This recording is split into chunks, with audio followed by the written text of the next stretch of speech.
qui était intéressant pour ceux qui étaient sur place et à la télé. Donc voilà, c'est un objectif affiché. Maintenant, c'est sûr que les Cartman, quand ils nous voient, ils doivent être un peu tristes parce que je suis pas sûr qu'on véhicule la meilleure des images. Mais bon, tout le monde veut gagner, donc sur des pistes aussi serrées, c'est pas évident. Ouais. Et petite question, est-ce que vous pensez que le véhicule électrique, ça peut aller dans d'autres catégories, d'autres types de courses, comme le rallye, la Formule 1, voire les 24 heures du Mans? Est-ce qu'on pourrait voir des voitures électriques?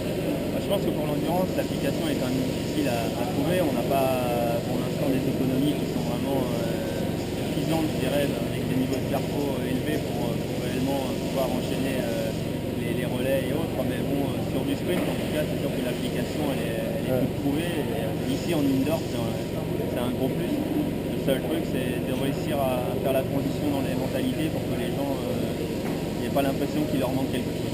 Est-ce que vous avez entendu parler du projet suisse, la Green GT, de faire une voiture électrique pile à combustible qui serait assez performante en 2012 avec une pile à combustible? Non, je n'ai pas entendu parler de ça. Par contre, j'avais vu un championnat de moto.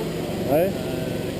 D'ailleurs, je trouvais que ça marchait super fort sur l'engin. Et je pense que c'est le tout début, donc il faut être ouvert, il faut laisser le temps au temps et regarder un peu quels vont être les développements. Je pense qu'il y a beaucoup de marge, donc il faut laisser les cerveaux développer tout ça et pouvoir juger une fois qu'on sera arrivé à un niveau de développement. Qu'est-ce que vous pensez de l'arrivée de Toyota avec ses hybrides aux 24 heures du Mans? Bah là, on est dans des compromis et c'est sûr que l'arrivée de l'hybride, c'est de la perco pure. Par contre, il y a zéro point négatif.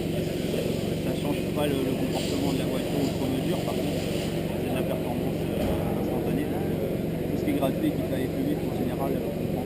Bon, ben on croise les doigts pour l'année prochaine, une victoire française, Peugeot, j'espère. Ouais, mais nous aussi, on arrivera avec une hybride en diesel. Ouais. Je pense que de toute façon, à moins que les règlements de changent, c'est l'avenir pour nous. D'accord, ben merci beaucoup.